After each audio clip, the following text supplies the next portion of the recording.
Dr. Jitendra Kumar. He's a lovely friend of mine, like brother. Thank you so much for having me here to share whatever little I have learned. Like I requested, may I request my colleagues if they can come on screen? It'll be a little easy for me to interact and maybe see. I'm not an expert, but whatever little I have learned from my own experiences, would like to share that. I would like to hear from you that what specifically like I'm sure that we all are sailing the same boat. We all are in academia, directly, indirectly. We have almost the same kind of challenges, almost the same kind of expectations from us, and we are going through to the same journey here and there. Like the only difference could be that I'm at a different place in a different institution, and like we all are, some of us in the same institution. But if we see that what are the expectations from us, somewhere similar, and if we see that what are the kind of job that we do, it's also the similar. So I would like to hear from you that what are the key challenges that you face. The topic that I'm going to discuss today is about how you sail through publishing a high quality literature review. So, have you ever tried it? If you think of trying it, what is that comes to your mind? And how do you think that you are going to start, not going to start? You think it's good, you think it's not good. I mean, what is your opinion, perception about publishing a literature review? Starting a literature review, publishing a literature review. And please, if it is not that, no, these are crap papers, I don't ever like to write a literature review. It's more good to have an experiment over a literature review. Please put that opinion forward too. Please don't refrain on putting any opinion that is coming to you. It is not personal to me, honestly. So it's only a scholarly debate. So whatever is coming to your mind regarding literature review papers, and especially the challenges that you face, if I have come across to that challenge, will definitely share that.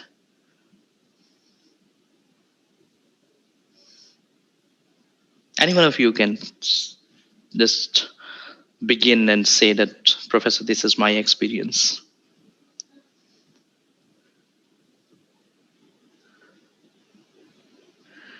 You thought of starting a literature review paper?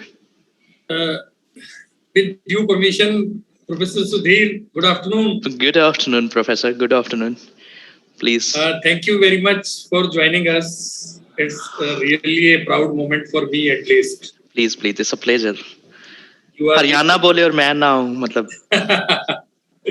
Really, you are doing a wonderful job. Please. And if Professor Seema allows me, I would like to just add one line to my introduction that I'm from Haryana.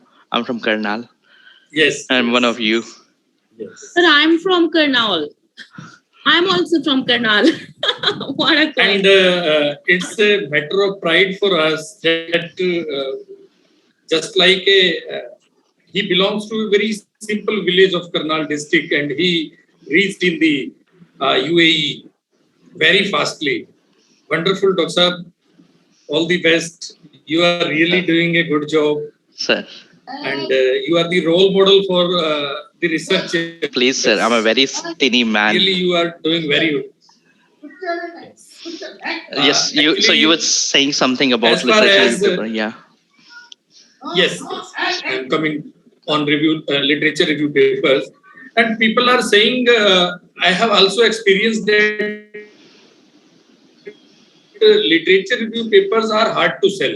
These are very hard to publish. I have also experienced a little bit experience with these kind of papers. Empirical papers or other exploratory papers are easy to publish. Literature review demands a lot of efforts, until and unless you have arranged everything systematically, it is not going to publish in reputed journals. Yes, sir. Over to you, Professor Rana. Yeah, I am seeing that some colleagues are putting some messages on chat that what problems they are facing, and it is like the challenge is to come up with incremental contribution. It's difficult to get that what incremental contribution we like to get. And also, like, some colleague is unable to download papers from renowned databases, and I'm sure that my library colleagues must participate on answering this, how they can make their life easy when academicians like us, they face some challenges on downloading from the reputed databases. And also, like, publication challenge, like my colleague Dr. Jitendra said, that it's very hard to sell a literature review paper and there are not many takers. My first question is that, are there readers? It's a game of demand and supply, and I'm being moderate in saying it, being an editor myself, that yes, it's hard to sell. Why it is hard to sell? Why it is hard to publish a literature review paper? Is it that there are not many takers in the field? People do not know that how review papers should be consumed. What is their exact role in their research life and research journey? Mhm. This is what I mean. I need to understand. If you see that, what do you think? What is the role of literature review papers? So one view which comes to my mind is that we are getting more number of literature review papers which are not of the standard, but people do write because now these are research publications are a compulsion or academicians now, and academicians are not quite much into research, but they have to bring papers. So they bring literature papers, and personal experience says that uh, sometimes you may not have more than 2-3 readers of your paper, 4 or 5 more than, because it's a compulsion and they have to simply count the number. And then they go for the easy option of getting the literature review papers published because they are not into research practically. Mhm. Okay. Well, Dr. Seema, you have raised a very beautiful point, but I would say that, being an academician myself, I'm not just putting a biased opinion here, but this is what I'm putting, what I have learned, that the purpose of academic research is entirely different than the practice research.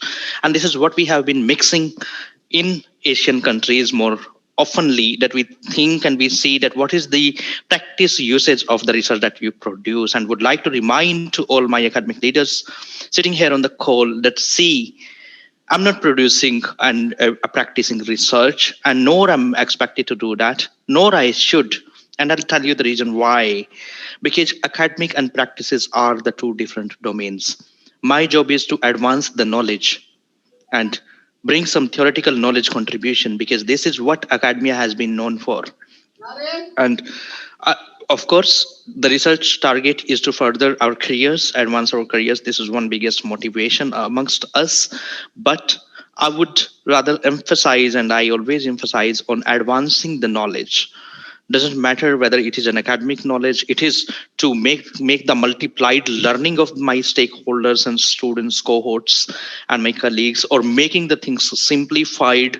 So what is job of an academician? The job of an academician is to simplify the concepts, is to make the learners motivated to read the contents and imbibe those, to put into in a way that their practice becomes easy. If we will just start looking at the practices, what has happened yesterday and what will happen today is a dynamic world. We will not be able to do that, and nobody can. See, we are human beings. We are not robots. So my emphasis, being an academician, is to multiply the learnings, one, then simplify the learnings, two, create and contribute into the knowledge domain, three. So the question that you raised is beautiful, but I'm parking it with what my little understanding is, and we'll come back to the literature review papers, please. So if you see on screen, I have recently launched a review of management literature. It's an exclusive publication outlet by Emerald. Then we are going to discuss that how you can plan for your own literature reviews, especially when there is a lot of literature available, when there is no literature available. And please, my dear friends, allow me that I'll look at the chat box once I'll finish off my learnings with you, and then I'll reply to your question. In between, you please feel free to interrupt. Please feel free to stop me and tell me that, Professor, this is my concern. I have a question here, and before moving forward, address it. And we'll try to do that. So, like Dr. Chawla and Dr. Kumar said, that we are debating on that what are the vital components and how should I plan, how should I position my literature review papers, and how do I make the chances of success into the good journals, because there are not many takers. And what are the common pitfalls that I should avoid? Well, there are very common mistakes that we do not think when we start the literature review paper, but when we end it, we realize that I did not have to do this. I end up doing something else. When I initiated it was something else. So this is what I'll be focusing more often on, that how do you begin your literature review paper? How do you conduct the method? Okay, one thing that I should have asked, but I'm asking now, that do you think it's a method, literature review? Is it a method? Should it be counted as a research methodology? Or it is just a way of putting your thoughts together? What my colleagues think? It's a method?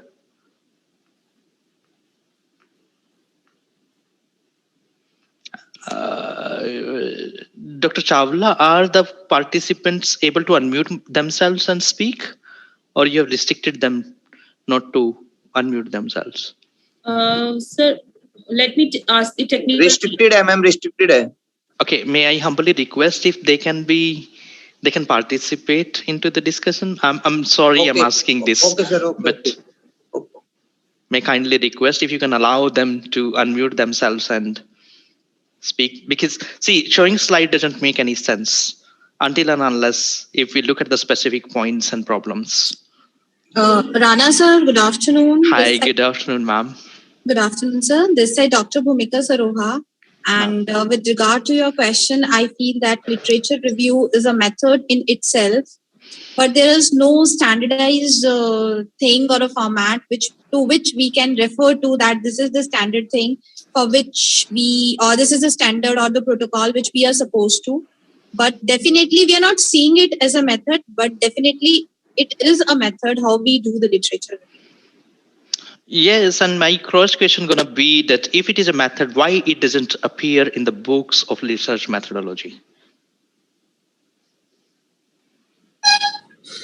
Because it is something which is already the past data which is available to us, and people think that we are working on what data is available to us rather than going for anything new, novice. It is a kind of a secondary data. So many of us do not include it exactly in the part of the research methodologies. Great. My other colleagues, please. What do you think? It's a method or it's not a method? So, I'm Dr. Bhavyamukhi. Ma'am. And I also agree that it is a method. But as you said, it is not appearing in the books because, sir, everyone's viewpoint varies. Research, there is. I'm sorry, doctor, I lost your voice. It has to be done in this way. So we discussed, they say it depends upon, yes, sir. Yeah, your voice was Hello? troublesome. It was breaking in between. Yeah, it is Okay. cracking. Okay. Okay. Sorry, sir. Yeah, it's fine now. No. Yeah, you should continue, please.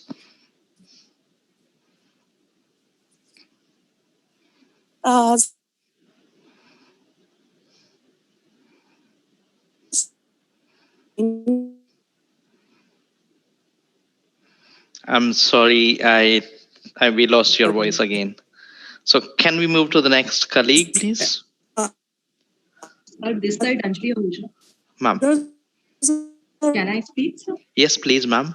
Yeah. Sir, this is a method. Because in this we can have to arrange the things. There are something strategies. We have to identify the things recording the data. And we should not the data like that so that it is a method. Okay. What are the myths related to this method? If you see into the second line of the agenda, I have written myths and methods. What are the myths? And if it is a method, what kind of method it is? I mean, are there different techniques? Are there different methods of literature review that you have heard of, you are aware of? Any one of you that, okay, this is a method and these are different methods. I'm sure you must have heard of, but I want you to participate and speak.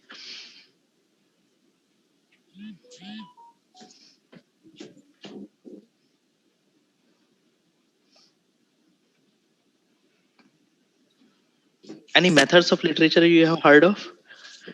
So I think we are looking forward that we'll get this answer from you. Okay. Well, you are a lucky audience. I'll tell you how and why. My 60% of this content in these slides are what I'm presenting first time in any forum. And I've been very thoughtful that what is the new I'm adding to my another talk. So what I have done a lot of retrospection to myself, being one of the scholar in the field, and I ask a number of questions to myself that what am I supposed to do when I am working on literature review paper, and how do I begin my journey? What should I do? So I have asked a number of questions which I have not yet presented to any forum. Though some content may be similar to what already existing in the academia or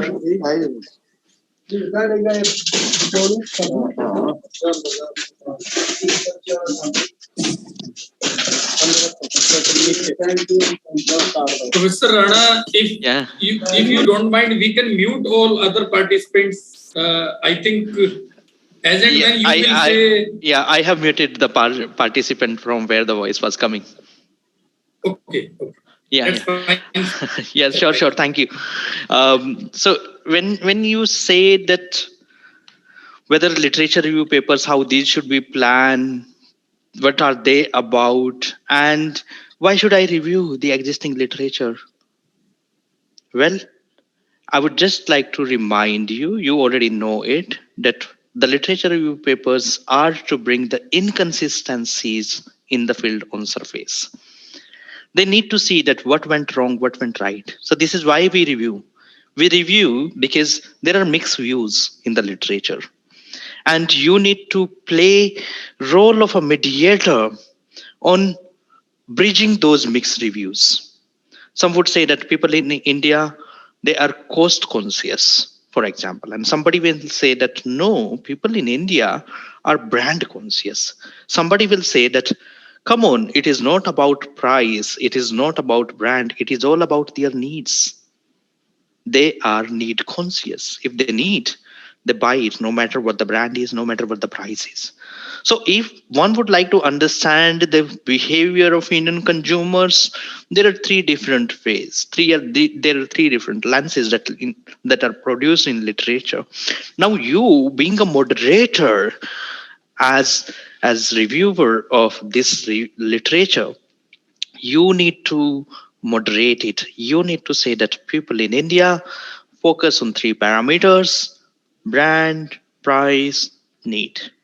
And this is how you're going to synchronize and bring the inconsistencies, that these three have been done, but maybe quality was missing. Maybe a formal process was missing. Something that you think, being a domain expert, that this was missing. And that missing component you should highlight. That is your contribution. Another contribution is going to be that how do you solve the puzzle when there are discussion wars. I would like to share to all my learned colleagues that what journals and series titles do. They host the debates. We do nothing. We just collect your knowledge contribution and publish it. Absolutely, that is not our knowledge contribution. We put our view. We just say that, okay, this is how you can present it to make it better to my audience, and nothing else. This is your contribution. And what is your job to do? Your job is to see that what are the different views available in the literature, what are the inconsistencies available in the literature, how do you moderate it, how do you mediate it, how do you overcome it, how do you solve the puzzle, how you make it, like I said in the beginning, that job of an academician is to simplify the concepts, to improve the concept so that learners can understand it without investing much hard efforts. This is what we do. Our job is to multiply the learnings. So instead of reading 500 papers, how you can make one scholar to just read one paper and understand all those 500 papers. This is what exactly the literature review papers do. You have, say, for example, 200 papers available for behavioral finance, 200 papers available for artificial intelligence, 200 papers available for any other domain that you're interested in. Can be library informatics.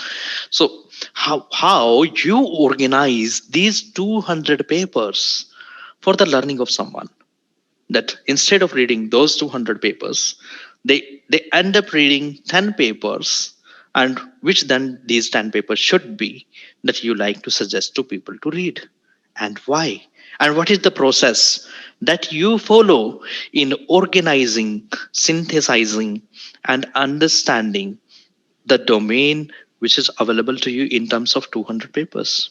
And I'll tell you the ways.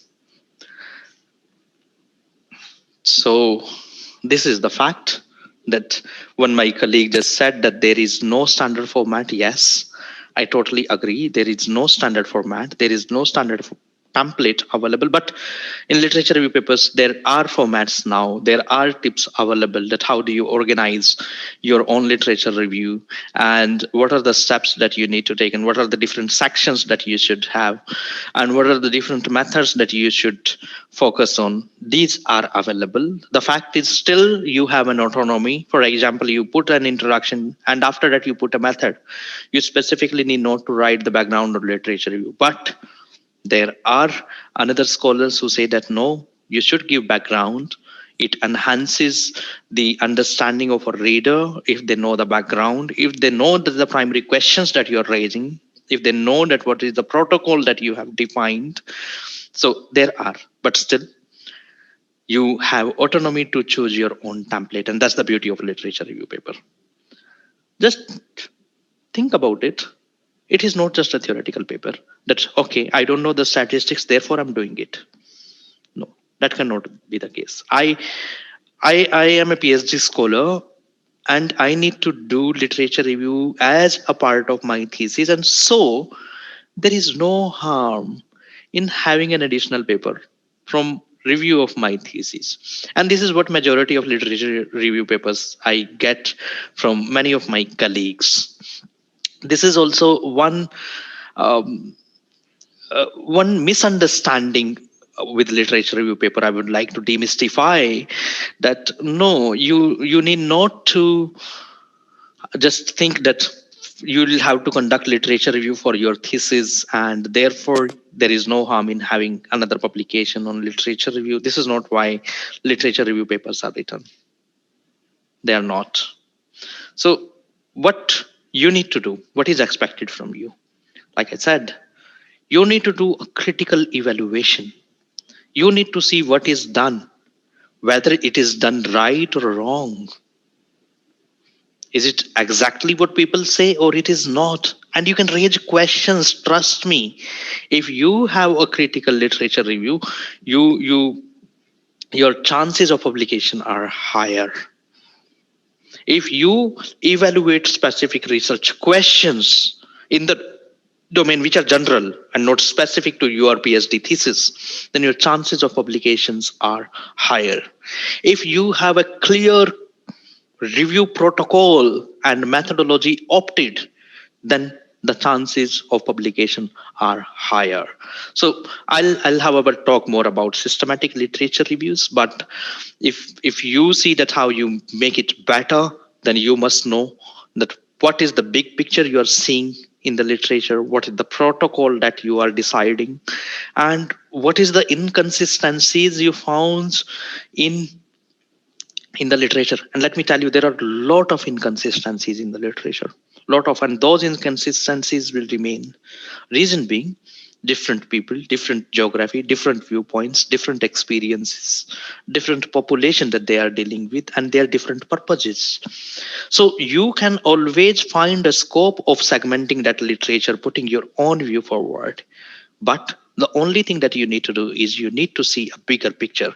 And specifically, this my advice is to my colleagues who are either guiding PhD students on literature review paper, or those PhD students who are starting their own journey to decide about their topics, to decide about what they are going to do as a research domain for the next 10 years. This, for them, it is really important to understand that how they critically contribute in the existing literature.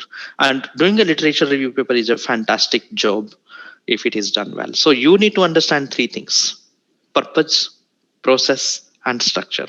So what is the purpose of writing this literature review? The purpose cannot be just that I'm writing it because I want to understand literature. No, this is what you want to understand, right?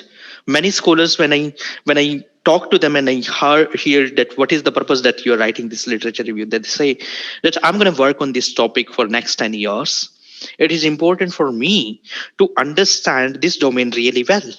And to understand it, I want to put my understandings on this literature review paper. I want to publish them. And what the others will do, they will also understand. Come on. Why do you think that something that I want to see, I want to watch, I want to play, I want to wear, I want to eat, others also like the same? No, everybody's appetite is different, taste is different. So you'll have to think beyond you. So if you will think for the literature review paper beyond yourself, beyond what you are doing, and you create an umbrella and considering multiple stakeholders and multiple scholars in the field, trust me, the chances of getting that literature review published will be much, much higher, because literature review papers serve a larger community. It is not a specific community. I want, for example, if I publish any literature review paper in my journal, I want to see that how it is going to help the multidisciplinary scholars, the cross-disciplinary scholars, other scholars who are not into this domain. For example, if I'm publishing a paper on digital marketing, and this is a literature review paper, do you think that my target audience is only those people who want to read digital marketing? No. My target audience is that at another time I want to give this as a sample to a scholar who is also working on franchising, to a scholar who is also working on green marketing, to a scholar who is also working on employee engagement. So you need to create the process and structure, keeping that in mind, that you are devising a protocol that will help to other domain scholars also. So the big picture is that you need to think that how do you organize the literature, and that methodology question should always bounce your mind. That, okay, what is the general protocol could be to synthesize a particular domain, and what am I doing? Just simply creating tables will not be helpful. See, that's a clerical job. And I'm sorry, please, I do not want to offend my colleagues who are into the administrative roles. But what is the job of a scholar? Job of a scholar is not just to collect the literature, document them into certain tables, and say these are the papers available. No, that is not what is expected from a literature review paper, and specifically into a regimentary journal, a good publisher's journal. What is expected then? It is expected that you synthesize the domain. You say that these are the different meanings available, these are the different definitions available, has been done, this is left, and there is a scope of working on this particular domain. Or you say that, oh, this is really a puzzle or contradictory in the literature, that how I should read about this particular domain. For example, artificial intelligence, a number of papers available on augmented reality, artificial intelligence, but still there are contradicting views. People relate artificial intelligence to digitalization, people relate artificial intelligence and augmented reality to robotics, and with each other sometimes they separate these each other. So, and I don't know whether I should understand the artificial intelligence first or augmented reality first. For me, that's a problem. For example, I'm a scholar coming into the domain. From where I should begin? Should I understand the coding, robotics, business intelligence first, and then should I go to artificial intelligence, and then should I understand the augmented reality, or it's reverse? First, I must understand the augmented reality and then see that how the protocol of augmented reality is built, and then go back to the artificial intelligence coding and analytics. what should I do? So you, being a scholar, being an expert in that field, you need to guide the other scholars that see papers are available on these three domains, but this is not only about TAM or UTAT, right? So you need to look beyond TAM and UTAT today. And this is how your learning should be organized. This is what you need to do. These are the parameters that you should look at. These are the scope that where you can contribute and plan your study. So you need to play role of that mediator. Like I said, that you look your role as mediator, that you are a judge, you are reviewing those papers, and then you are giving your opinion, then you're giving your feedback, then you're giving your suggestions. These are your suggestions, these are your feedback, these are your opinions, these are your evaluation on the literature existing. This is not just a documentation. So that's the purpose. And how you divide the process is, we will talk about it, and how the structure should be. This is what we talk about it. Am I clear on the purpose part? So the purpose should be serving a larger community. The purpose should be that how do you mediate the learnings of whatever has been published? How do you create the scope of different contributions by reviewing that particular literature and domain and saying that has been done, has not been done, has been done right, this has not been done right. And trust me, like one of the paper that we published, however, it is not a literature review paper, but we published a study last year in Journal of Business Research. There we have very specifically mentioned, there was a paper by March 1991. It was on relative exploration. My strategy colleagues may understand it better. So what has happened is people have misused that citation. Can you understand? I mean, it was not what March original paper has said. People had said something else and the paper was something else. And when I read that paper, I was wondering that, oh my God, when I'm reading that what March is saying in others paper, cross-referencing you must have heard of, that when I'm reading that statement of March in other papers, it is something else. And when I read March's paper, it was something else. And I put that in my paper. And however, I got question that you're putting this statement. Do you really want to put this statement? I said, yes, this is what exactly the statement is. Would like to put, and highlighted that in my paper, that March citation have been misused by my scholars. So, this is what we need to do. I need to raise that question that, look, colleagues, this is not what you are saying. This is something else. And this is how you need to plan your contribution. There is always a scope of your contribution. The only thing that you need is a different lens. If you use a different lens, see, everyone of us have our own perspective. Everyone of us have our own understanding. And let me give a practical example to you.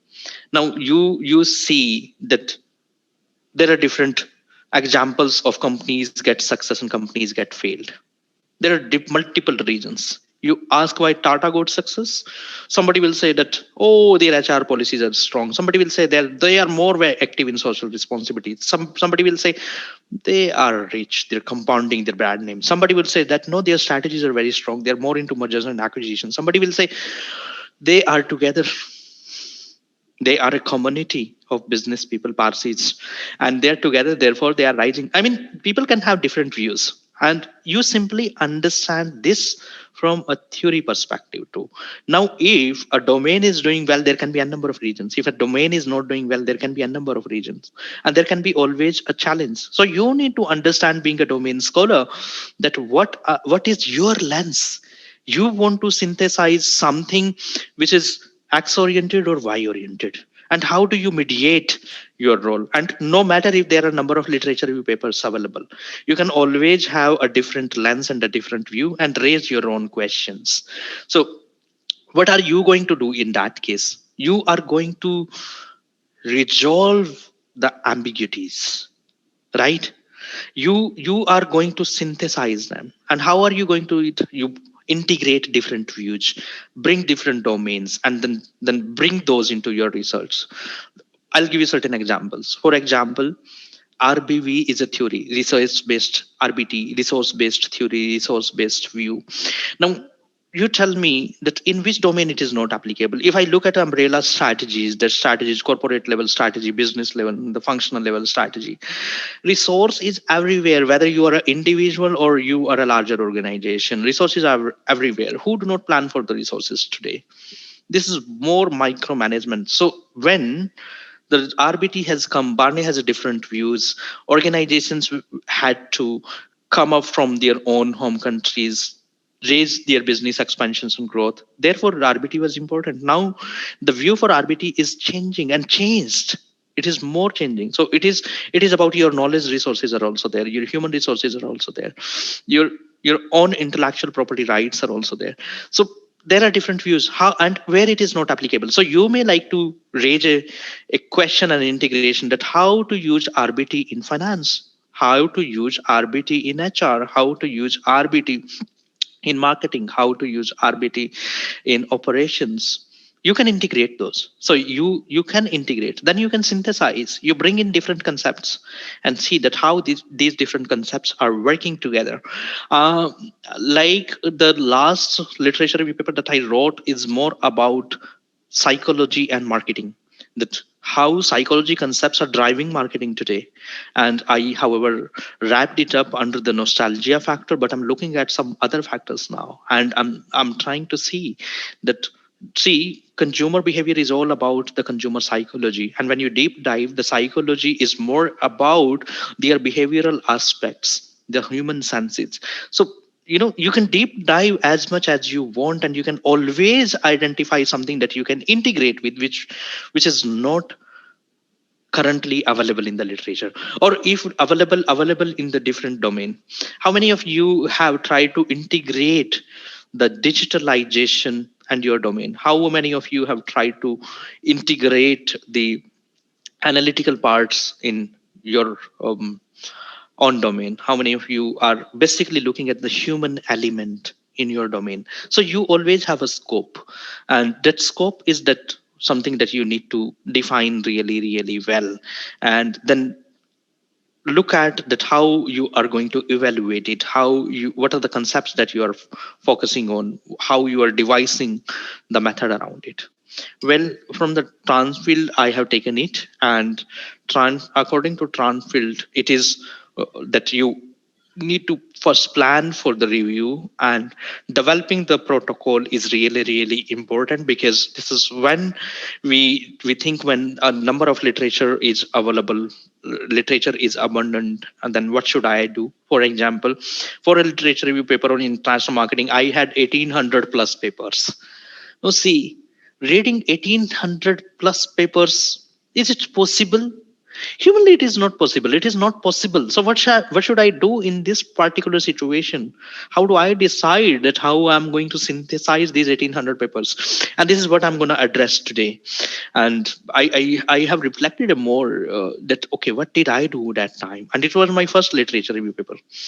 Then second, that how do you identify the studies? That should you study all the 1800? If not, should you bring 180 out of these 1800, 10% of it? Should it be less? Should it be more? What is the scientific way of deciding it? So that should be there. And then how you conduct the data extraction, how do you conduct the synthesis, and how do you disseminate the review findings? Rana sir, I have a question here. Yes, please, ma'am. Sir, Thank you so much that you got in between. Thank you. Yes, please, sir. questions. And I just wanted to know that when we say there should be a scientific way to extract, say 10%, the example you have given, that is 180. But I feel when the human element is involved, then each of us are working and we all are humans. So somewhere I may be inclined more towards certain kind of studies and some other person may be inclined towards different topics. It is just by judging in the form of by just going through the abstract or through the topic rather than going through the all 180 things. And what I feel, since I'm a mixture of a few subjects, I have faced UPSC interviews.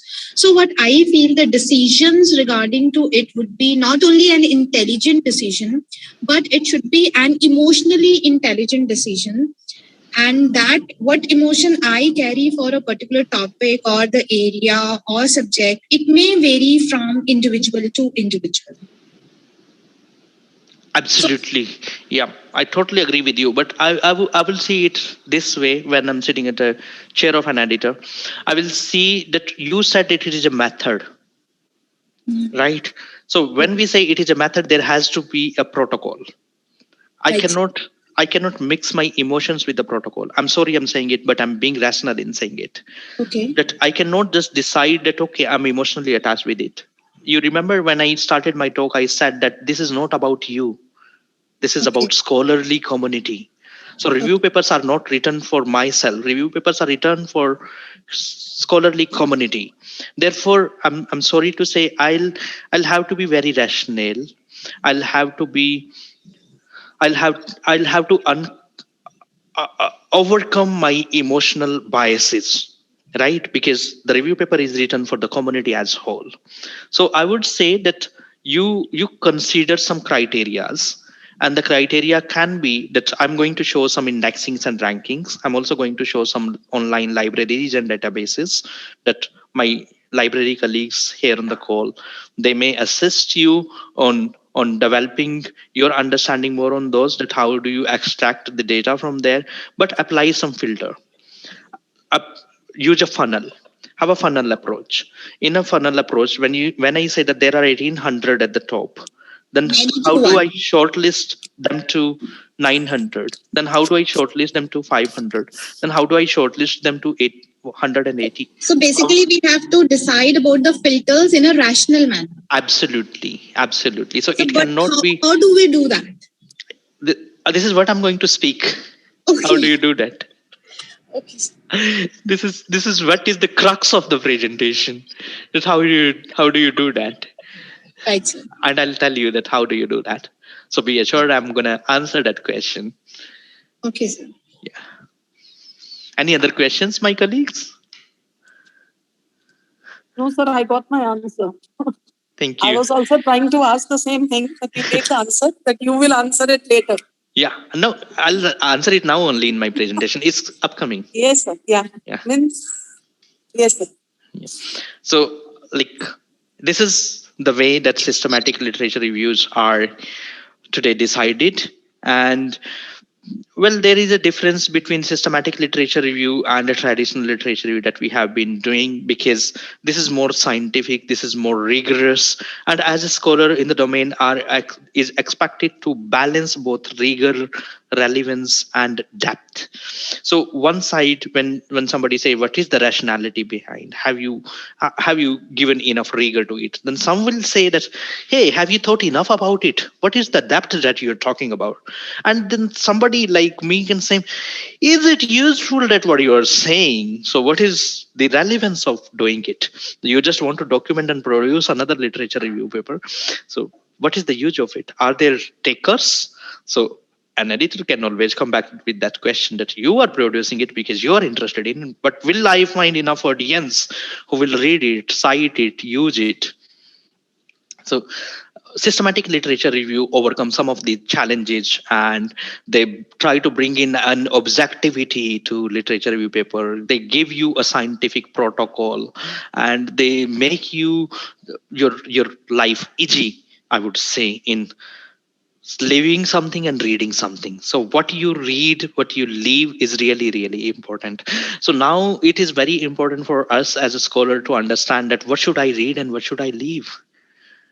The systematic way of organizing the literature tells you what should you read and what should you leave. So before you actually progress to the protocol, what we were just spoke that I'm going to answer, I would just like to suggest that do these things. Know your interest areas. Know that you are going to jump to these kind of subjects. Trust me, I have thought 100 times before jumping to psychology. I've thought 100 times. Today I teach in a healthcare management college. This is because that I have understood some part of medical field, psychology. I started understanding. It was my interest. I asked myself that, do I really want to do it? Do I really want to study something which is not of a core business? And then I said that yes, I want to. And therefore, I need to develop my knowledge. Therefore, I need to see what colleagues says. Therefore, I need to be one mediator in the field and say that what is already available, this is also can be one way to look at it.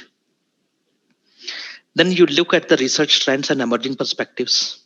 Is it really emerging? Are people talking about it or they are not talking about it?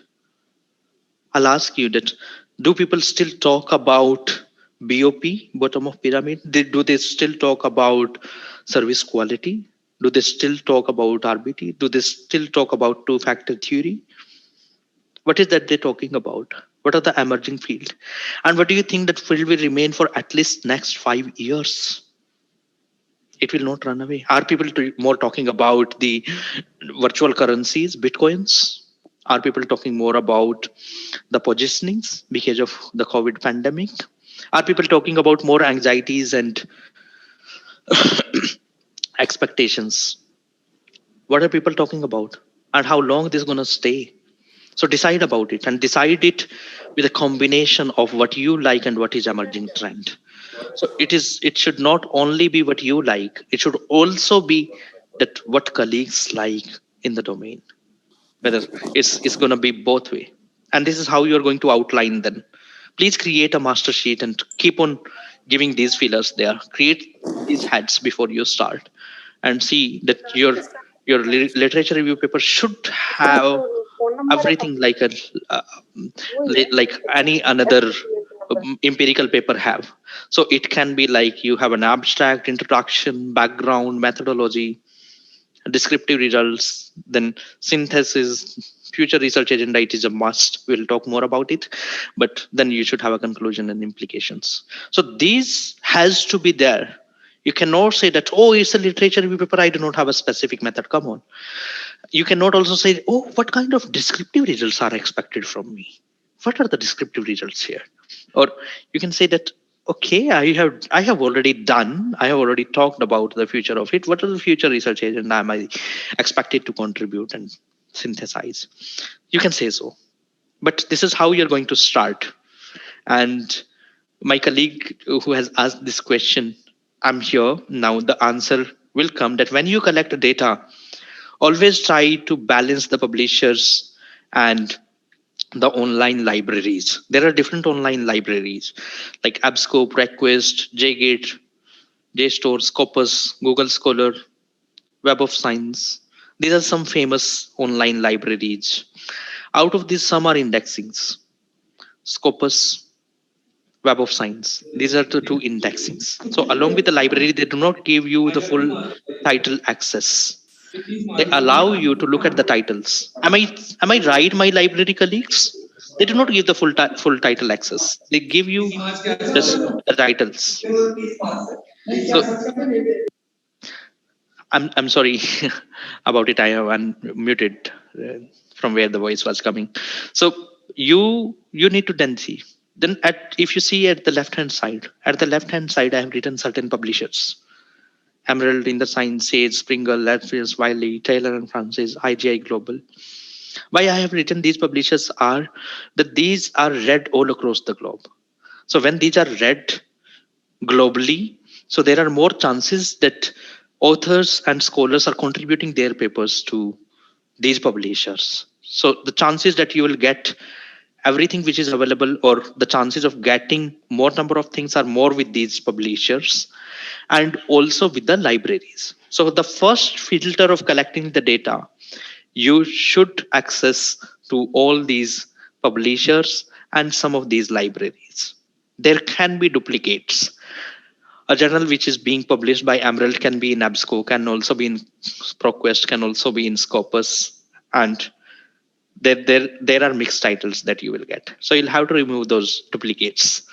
So once you see that domain is very, very heavy, and the number of papers that you're getting just typing on Google Scholar by different keywords is coming somewhere 30,000, 40,000, 50,000, more than that.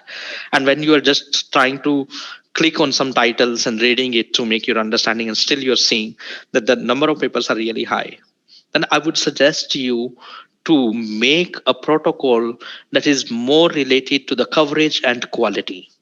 So now what coverage and quality means? For the coverage, we use indexings. And some of the famous indexings are Scopus, Web of Science, CRNS, JUFO, NSD. So it depends on which region you are. If you talk about the European colleagues, they'll say that we follow JUFO and NSD. If you talk about the American colleagues, they'll say that we follow the cables directly. If you talk about the colleagues like we into Middle East and Asia, we follow more Scopus. So that's the coverage. You see that what coverage you are seeing. So you apply a filter of Scopus, that you are considering the document which comes under Scopus. That's one filter. If still the number of papers are higher, you can apply the second filter, and that's this second filter is related to quality. So you can say that I am reading only something that have a quality mark. And what does it mean?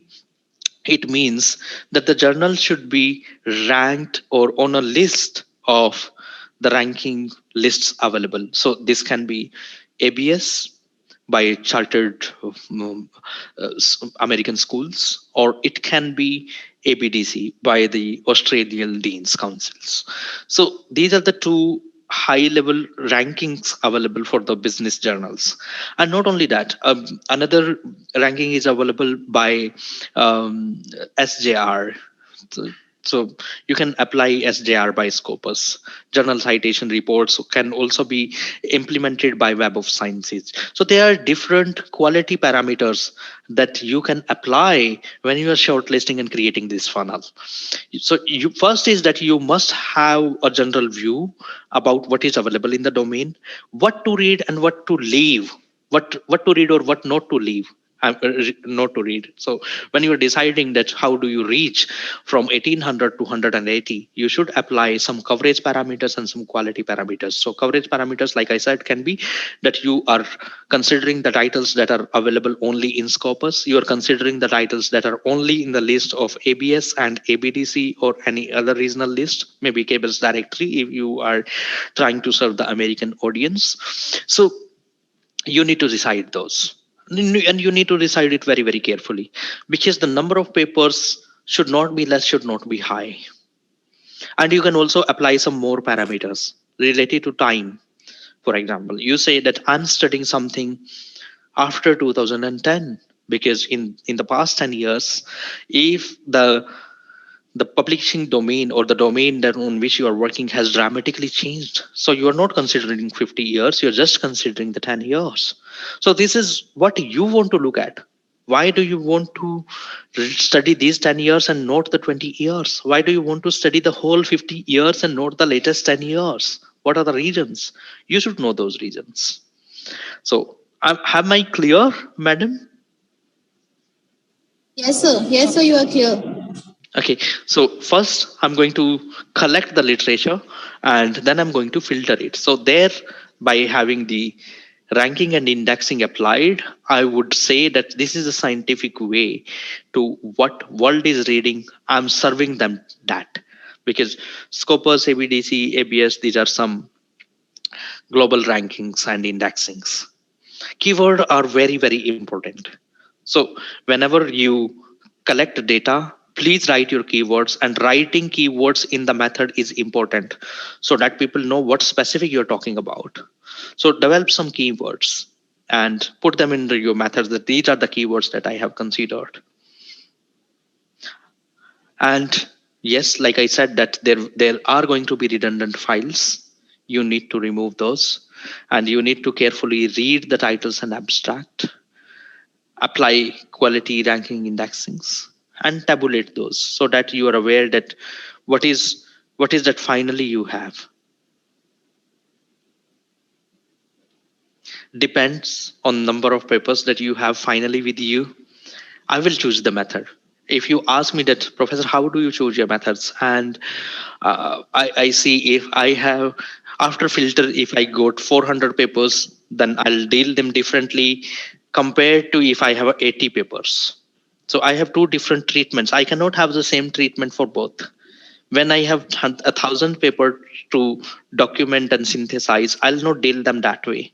The way I deal when I have only 80 papers. And I'll give you certain examples.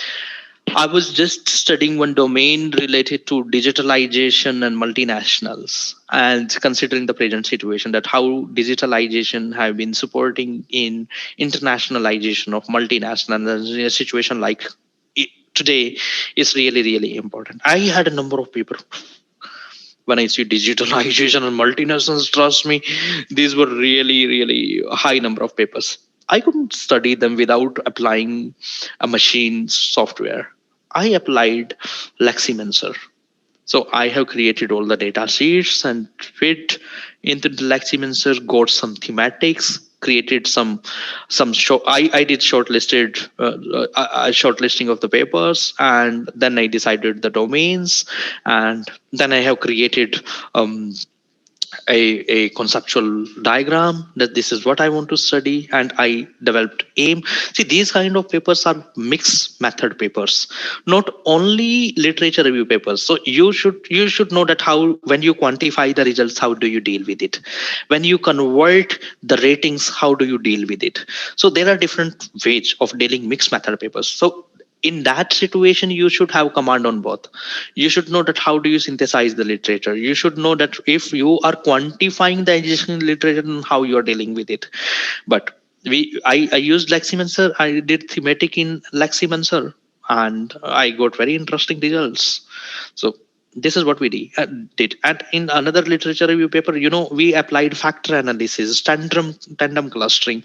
So we applied cluster analysis and factor analysis on literature review.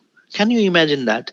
So this is how we need to work. You need to see that how you can present the findings in a better way. We have created a ranking scale, and then we said that, okay, I'll tell you that how ranking scale work. Now you are a reader of the domain, and you need to suggest to the upcoming scholars that, come on, you don't need to read these 1,000 paper on digitalization. Read these 100, right? So now what I'm doing is, because I am compounding over a period of time on my domain. When I started, I have read, say, 100 papers of my domain. Then over a period of time, I read 500 and 1,000 today. So I have a collection of papers. Now these collection of papers relate to one domain, and then I'm giving them ranking, and I'm reading more papers. So whenever I'm reading a paper, I have a purpose, and I'm giving them a rank. I'm saying that, okay, you want to study branding? I will give 1 out of 1 for this branding paper. You want to read branding? I will give 0.9 out of 1. I'll give 0.8. I'll give 0.5. I'll give 0.2. I'll give 0.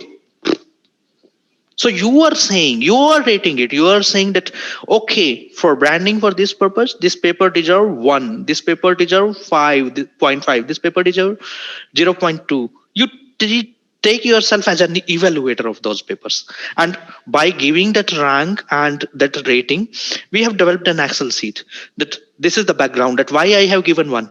Now I need to have rationale. Why I have given 1? I have given certain parameters that, look, I have taken these 10 parameters of B2B relationship. In this paper, it's about B2B relationship. That when I'm talking about B2B relationship, then these are the 10 parameters I have created, and somebody who have considered 10 out of 10 is given 1. Somebody who have considered 7 has been given 0.7. Somebody who has considered 5 given 0.5. Somebody who has considered 0.2, only 2 given 0.2. Somebody who just talk about it but have not given anything to me conclusively, I'm giving them 0. Right. And then I applied a factor analysis. Then I applied the tandem clustering, and I got very beautiful results. We got, in fact, another business intelligence professor in Torrance University was my co-author in this paper. And we got very, very beautiful results. We got that how the clustering is happening in B2B, what papers are being coming more.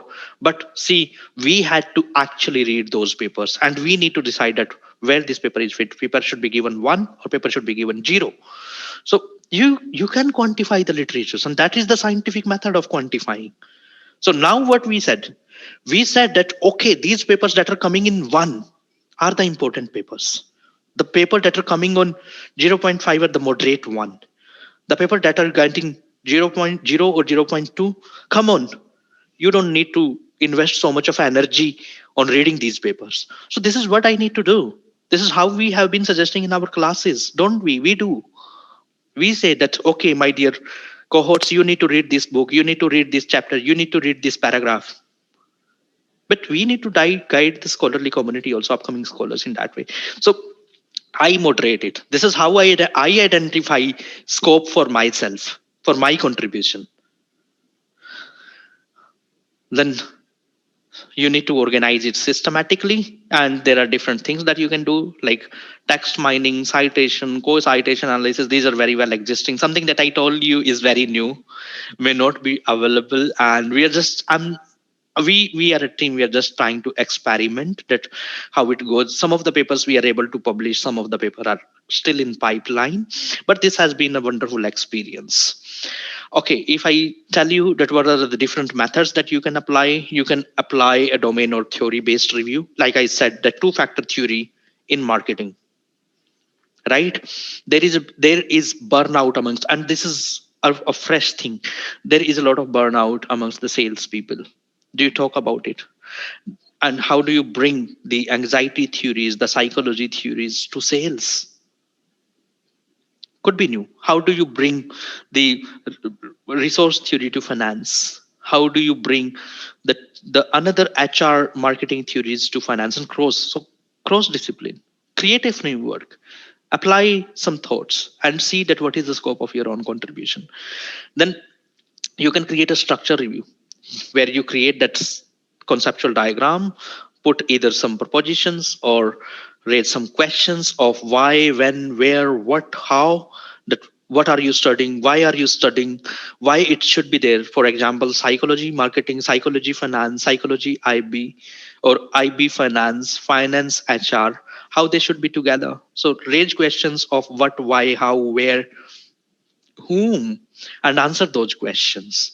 Then you can have a hybrid review. Like I said, that produced one paper using factor analysis, tandem clustering. You can do that, and you can have meta-analysis. There are different. There are papers on meta-analysis. It's easy, so you can do a content analysis or meta-analysis, and you can also have a bibliometric literature review. So these are some methods of doing systematic literature review and organizing your literature review systematically. You need to read all of these or one of these that you want to apply in deep. So it is not that you just randomly pick it up and start working on it. You need to, there are different papers on hybrid review, on meta-analysis, or in bibliometric analysis, and maybe I can suggest you a set of papers. If you're interested on working, you just send me an email, and trust me, I'll at least get back to you with some suggestions. This is how you should do, and this is something that I thought that, okay, this is how it should be do. So you first need to plan, then search, then map. When I'm saying map, then see, is it matching to your objective or not? So something which is not matching to your objective, doesn't matter it is published in a A-star journal or in a SJR 10 site score journal. I'm not going to consider it. I have my own purpose. So it is not that something is published into JCR 10 site score journal and therefore it is important for me. No, I have my own purpose of producing this literature review. So you map with your objective, because your objective is going to be your scope for contribution. So you classify. You are the role model for this classification. This is what you want to suggest to others. So you classify, and then you appraise. You say this is wrong, this is right, and you synthesize that this is what my understanding is. This is what I want my colleagues to understand. And I'll give details here. When you search, what is the phenomena where you are searching, and how you have done the keywords? What is the minimal evaluation that you are making? When you are mapping, what are the broad things you are mapping it with, and how you're selecting the articles to map? What is the exact phrases that you have used to match, and how you're selecting it? Then you're classifying it. You see that's how you are creating the keywords together. What are the coding that you use? How can you put Sudhir and Sudhiram together? I mean, we may have a similar nomenclature, but maybe different things on deep. We may look similar, but exactly that is not the case. So how are you classifying? So that classifying should be there. And then after that, how am I pricing? How am I arranging them to from historical to newest? How am I arranging? How I'm doing a progression of the domain? How much I'm diving into the themes? Do I understand it? Do I don't? And what should I do? And then at the last, how do I synthesize it? And trust me, my dear friends, it's okay to assume. See, from the search to synthesis, there the whole filter is. And I'm sorry I'm saying it, but this is the truth I'm saying it. When I searched, I get 2,000 papers. It is not possible for me to read 2,000 papers. I synthesize maybe 20 papers, and the rest of the papers are just documented. But something that we synthesize, something that I synthesize, I must know them really, really well. And that shortlisting part from 2000 to 20 is extremely important. You are the better judge, but please synthesize those 20 to have a clear knowledge of that domain. And the rest 1980 you can put on different domains. You can put them on mapping, you can put them on classification, you can put them on appraising. And it's okay to assume I have read enough. I have read their title, I have read their abstract, and I can assume what the paper is talking about. At least I have a mind. I'm working on a domain, right? So you necessarily need not to read all those 2000 papers, and nobody does. But what you do is you synthesize what you think is actually important. So something related to your purpose that you think is actually important, please synthesize those. Please make your research arguments on the basis of those. But at the same time, don't forget the documentation process too. That is also important. That's very important. In fact, that is what is going to create the scientific ground that how you're going to reach from 2000 to 20. So this might have made more clear. And this is something new. This is the first time I'm showing. Okay, so you need to move from general to specific. Like I said, that think of a broader subject, then think of a theme, then think of a theory, then think of a concept, and then think of a keyword. So develop your own knowledge filter too. So one side, when you are developing a filter or a protocol on what to read and what to leave, then think this way. That okay, something which is very fit in these keywords, I'm going to read that. Something that fits in these concepts, I'm not going to leave. These concepts are important. These are the theories that I'm talking about. This is the theme that I'm talking about. And this in this subject, my research is going to contribute. That means we have to follow the funnel approach, many to few. Absolutely. That is the basis. That's basic of literature review paper. You have to follow the funnel approach. You cannot read it. I would, okay, this is not the right forum. It would look like I'm self-proclaiming myself, but I have recently written an editorial in FIB Business Review, and this editorial talks about the PRO framework.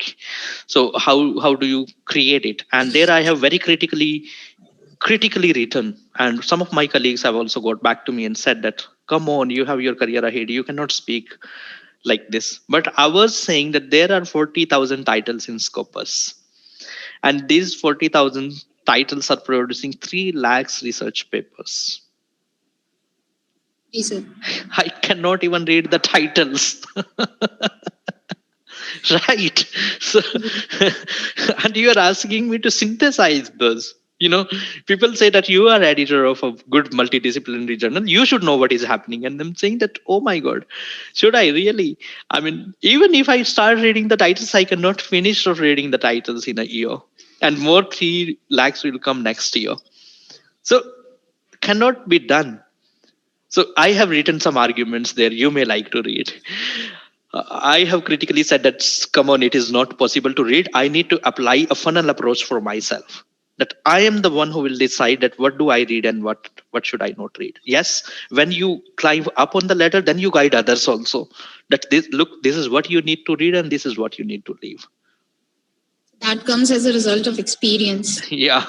So we all, this is not a zero sum game.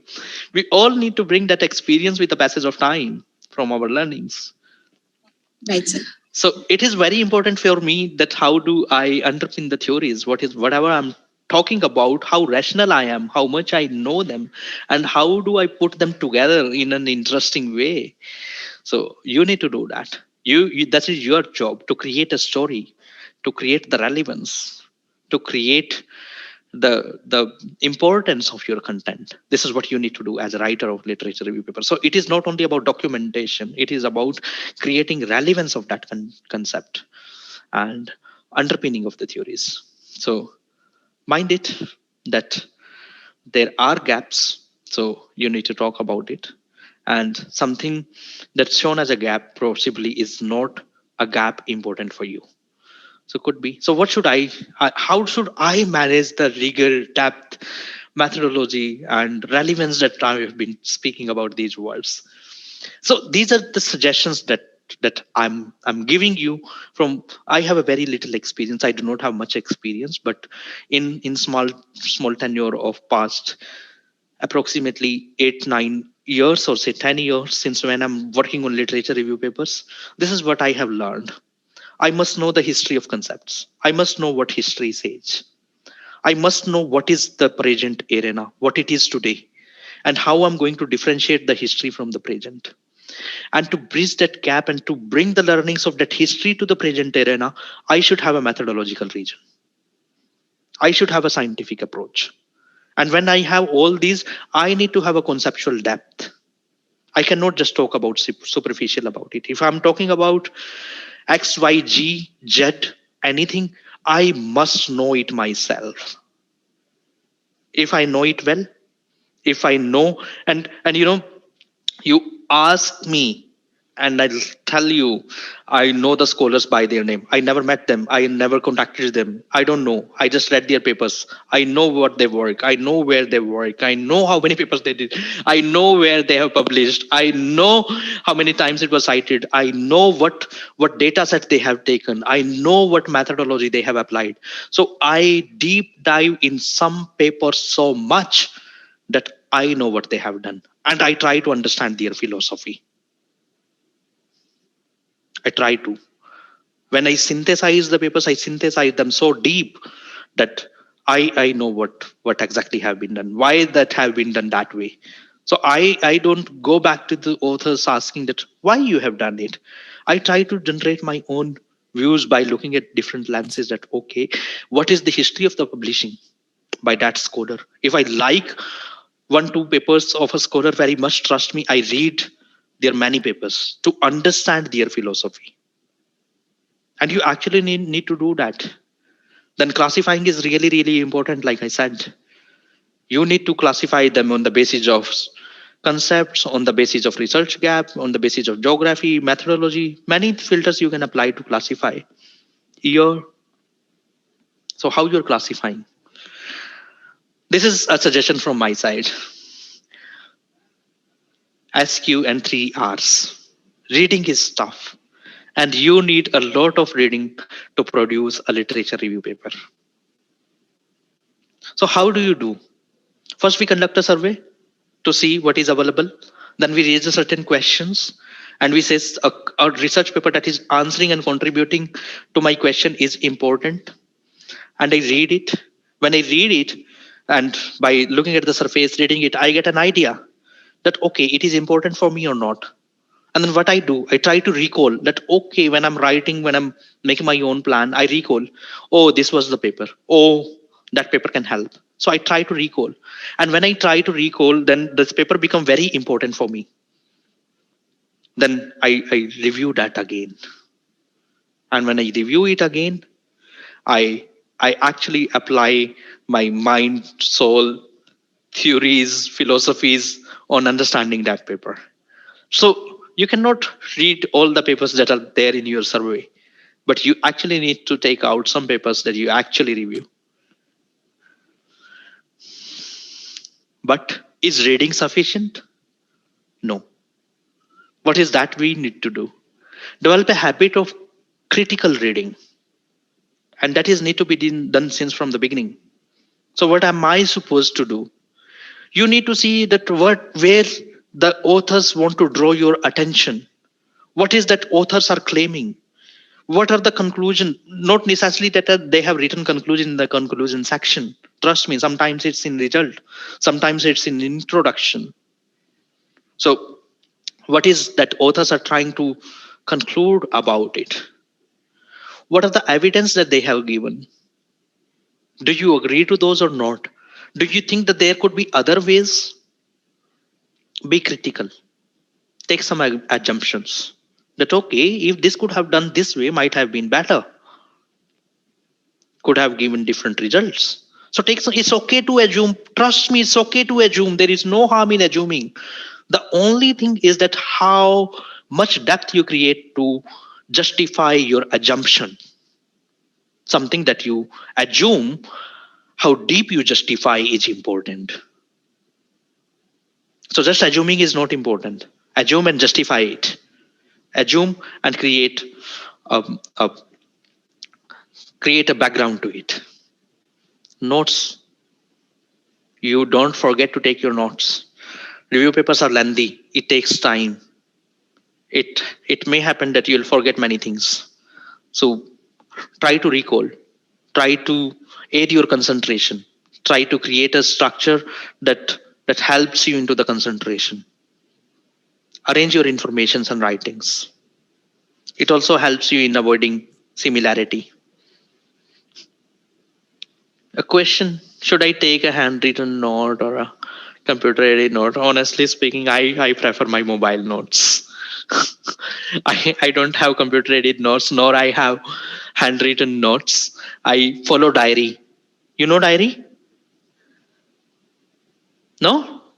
I'll tell you one application and you may follow that application.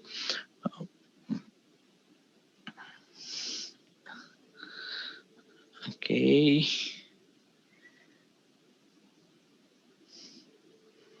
I'll send you the name.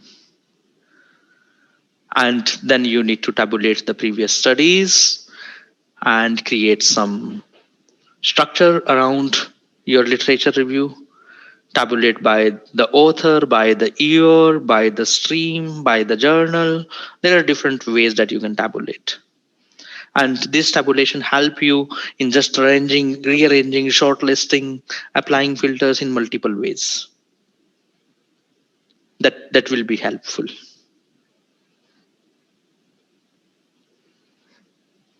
Try to understand it. You start from searching. Then from searching to you go to read. And from read to you go to writing. And this is what you need to do. When you are searching, formulate search questions, keywords. When you are reading, try to identify terminologies, concepts. Try to see what has been done. What are the different categories available? Specify the sections. And when you are writing, you need to balance that what you are investigating.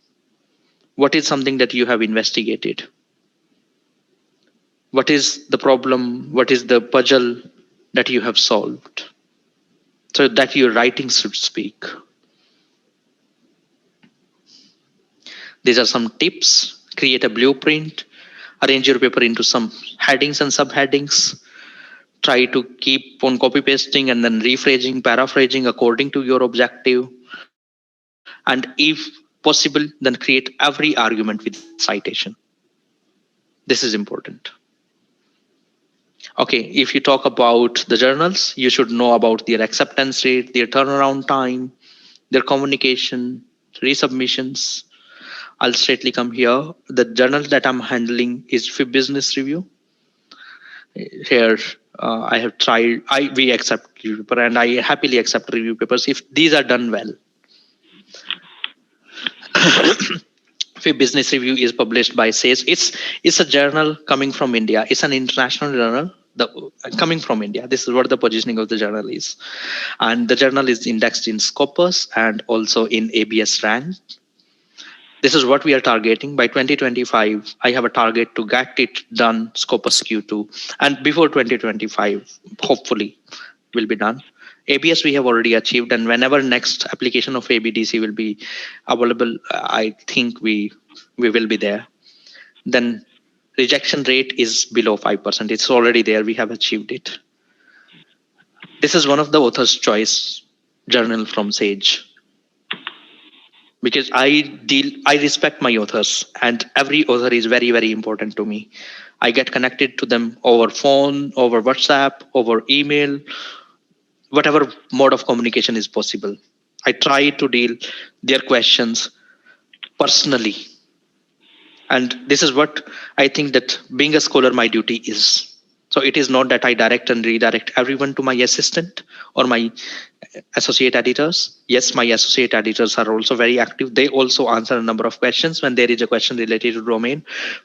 We have currently 4 associate editors, from Professor Mahesh Joshi for finance from RMIT Australia, Professor Peter Sinclair from Lathrop.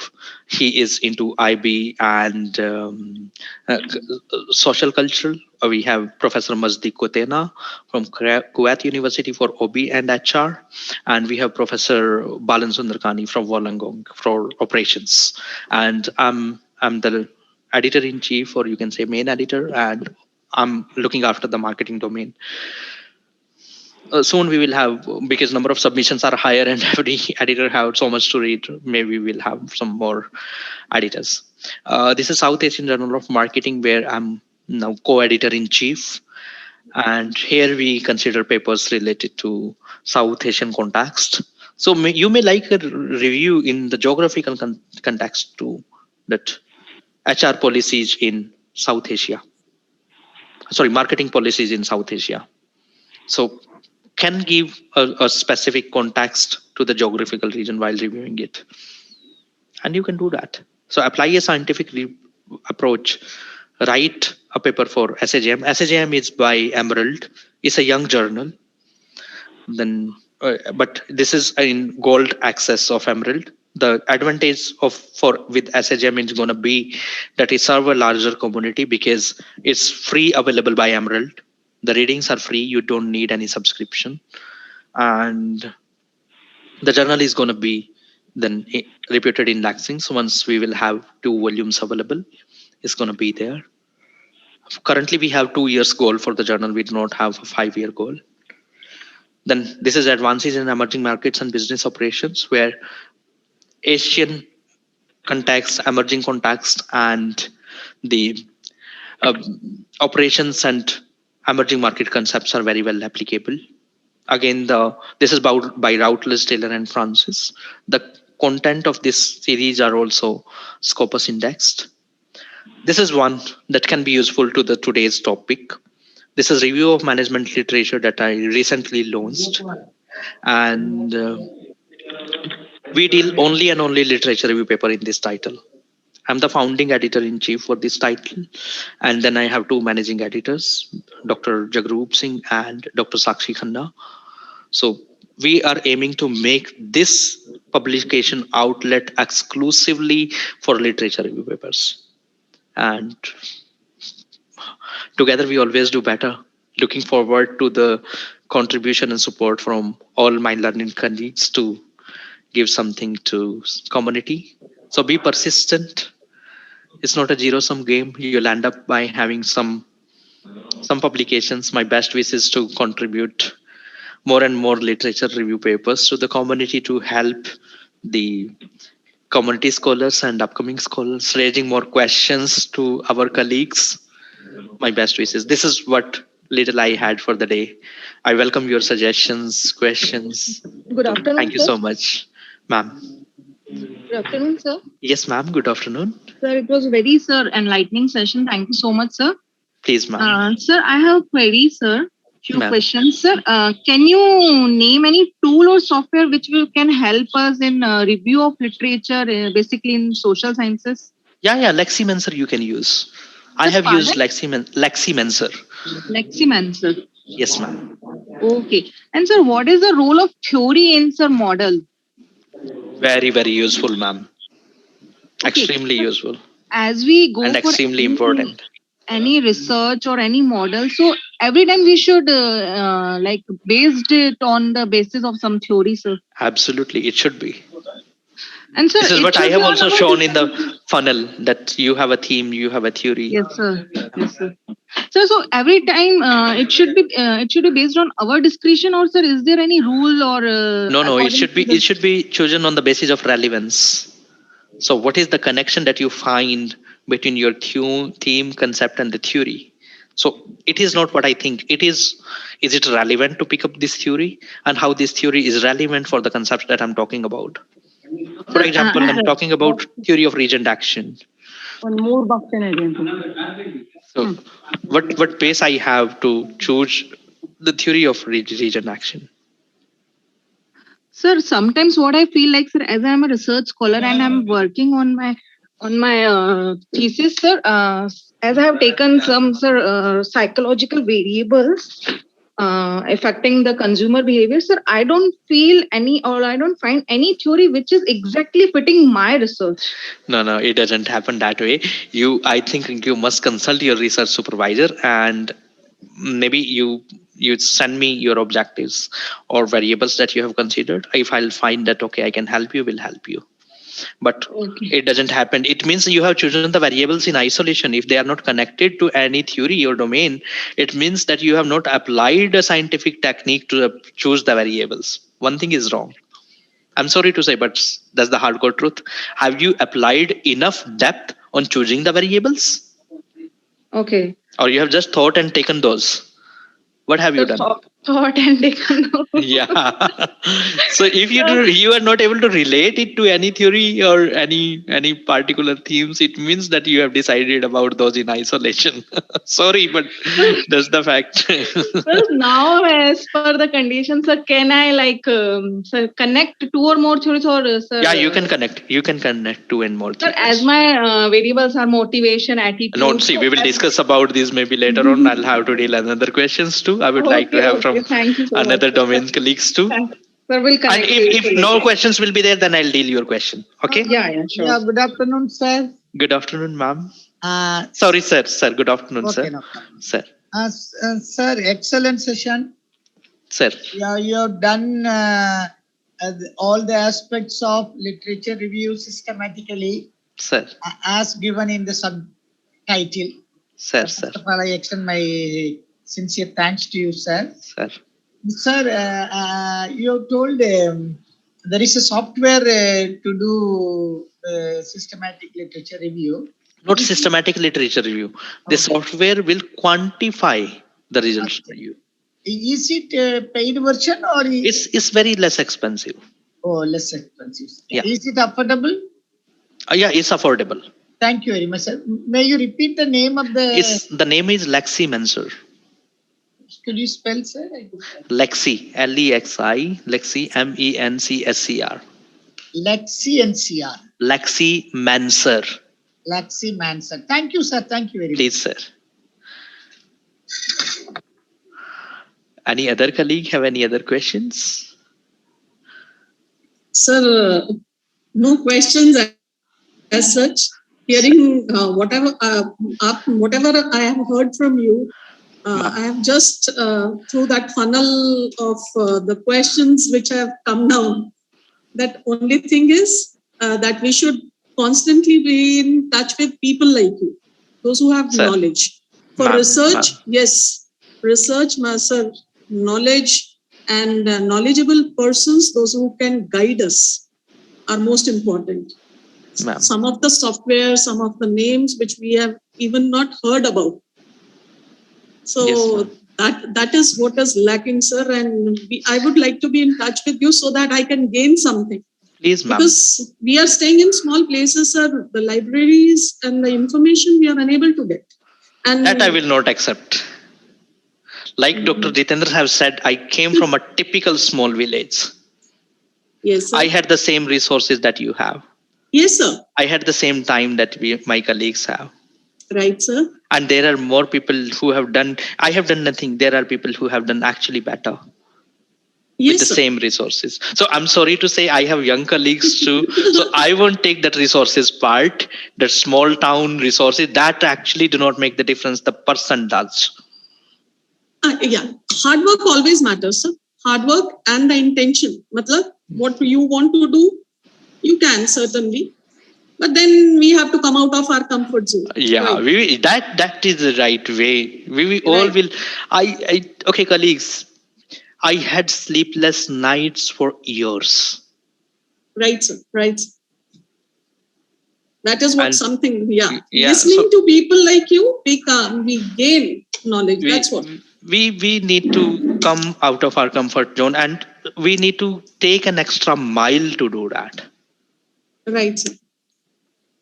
We want to achieve, I think, I really too hope much that in you less did time. not mind my No, certainly not, sir. Certainly. whatever I thought and that I No, should say. certainly not, sir. Because see, many colleagues reach out to me, and specifically PhD students, by saying that, hey, professor, you work in these journals where if I'll publish a paper, my PhD will be done. And I'm from here, I'm not getting certain things. So please help me. I do not help them that way. You should learn. You have a specific question, come to me, I'll solve it. You want to learn something, and where I can guide, I'll guide you, but you will have to do it. So Right. I'm ready to do number of sessions, even 1-to-1, whatever little time I have, and whatever time. See, my schedule is actually very tight nowadays. And one journal I have not shown is actually the top journal that I'm handling as a senior lead editor. This is International Journal of Emerging Markets. And it's a ABDC B category journal by Emerald. It's SSCI 2.5 site score. We get more than 4,000 submissions in this journal. Dealing with these many submissions and guiding every scholar is not humanly possible. I really hope that you all can understand. That's simply impossible. But yes, the people who have good questions, the people who have done some homework, I'll deal them very, very, very sincerely. I'll deal them very sincerely. I'm very active on LinkedIn. I'm very active on ResearchGate. I'm active on my emails. I deal them. If I can help, that's fine. If I can't help, I at least can tell them way that, hey, this is what you can do. That's the minimum thing that I can do. I may say that, okay, I don't know, I haven't read, but you can read it. So we need to show our conviction. We need to show our zeal. We need to learn ultimately, finally. Yes, sir. Thank you so much, sir. Thank you. Please. Yes. Any more questions from participants? Ma'am, we would just like to thank Dr. Sudhir Rana for such an informative session and insight to how we can see from a different perspective to the concept of literature review. Thank you so much, sir. Please, ma'am. It's a pleasure. And so one more thing I would like to say that Karnal is like a Switzerland for Haryana. I've been there in Karnal.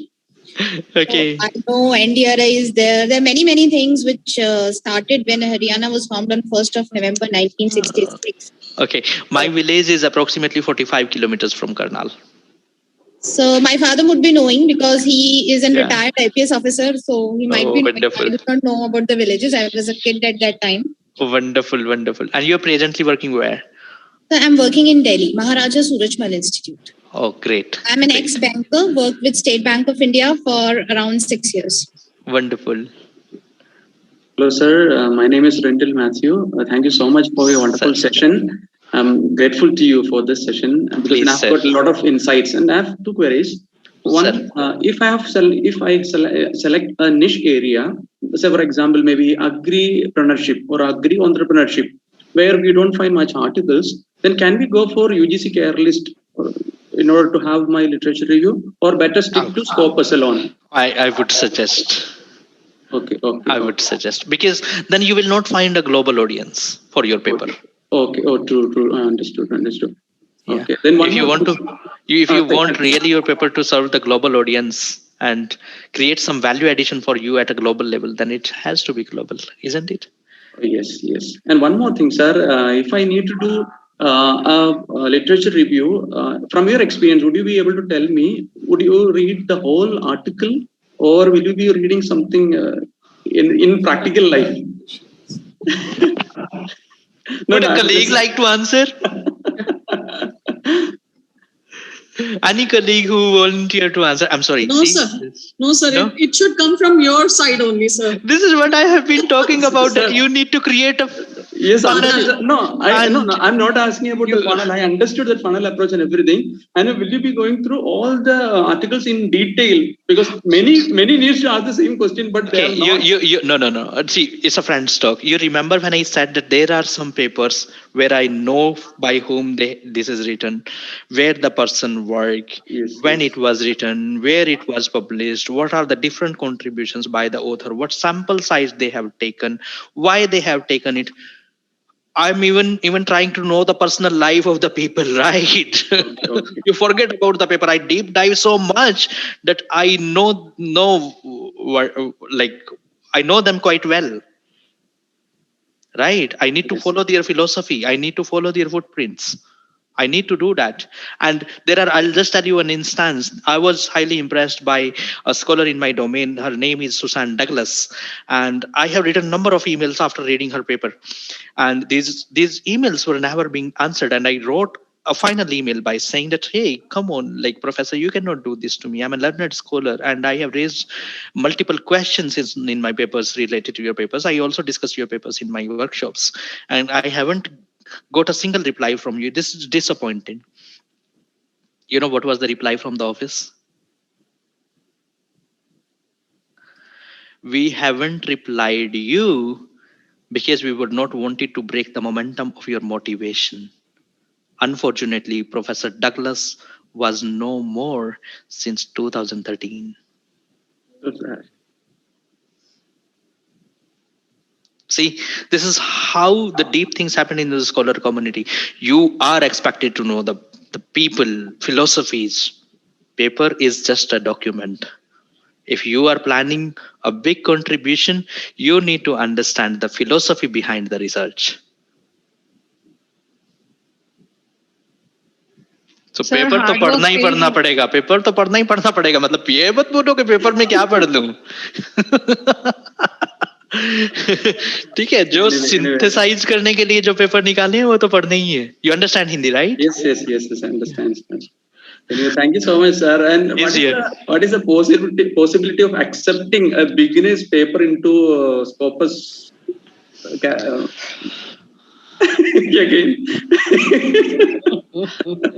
which we are all curious about, but we want to. What is the possibility if you talk about IJEM? Our acceptance rate is 1.8, so it's like somewhere near about 99% rejection rate. Like so, and if you talk about FIB Business Review, the rejection rate is 95%. But the university's demand for Scopus Index journals, then see, these are not only Scopus Index journals. These are regimentary journals. They have a future, right? They have a name. So it is like that. You buy brand. So when you buy brand, there is always a risk involved. But this is not a zero-sum game. I would like to tell you something, and this something is really, really important. Everyone would like to publish with it, but nobody reads it. If you really want to publish with a journal, you need to be the reader of that journal. By the reading, you come to know that how editor works. By the reading, you'll come to know that what kind of titles are accepted. By the reading, you'll come to know that what is that I need to do in my paper to multiply my chances for acceptance. And trust me, I'll tell you one thing more. Forums like this are also important. I'm not again saying it about me, but where you find that, okay, an editor is coming, and if you are a PhD student, please don't leave any chance to attend that. Don't leave. Yes, I'll tell you. Maybe next time when Mr. Matthew will reach out to me, I'll have a soft corner for him. Maybe I will remember, not maybe, absolutely I will remember his name. So I know that an email has come from a person whom I have interacted with sometime, somewhere. We are human beings. So we always keep that soft corner. We also keep a soft corner for the volunteers who review for our journals. So I remember we have a matrix that who have reviewed how many times and what are the kind of reviews that they give. Do they give the detailed reviews or not? I'm sorry, I have taken a lot of time. Am I running beyond time? Yeah, sir. Okay, I'm sorry. Thank you so much, sir. Thank you so much for your all please, the please. I'm sorry to be late. So be a reviewer. Read the journals. Read latest editions. Cite them in your research wherever you publish. Be loyal to the journals. When you're asking in the chat box, yeah, it is day one.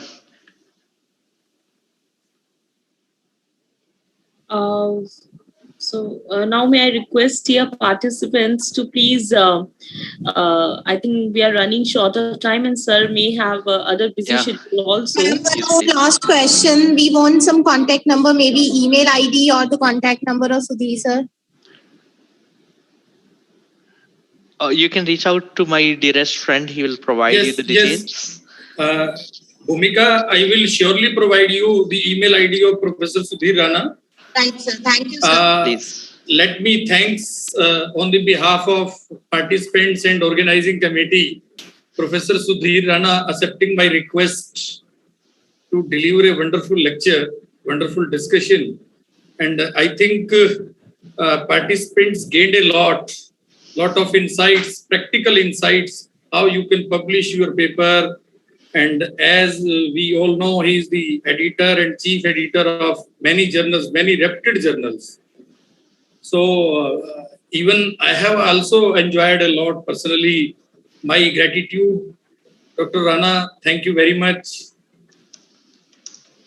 Many thanks. Thank you so much, sir.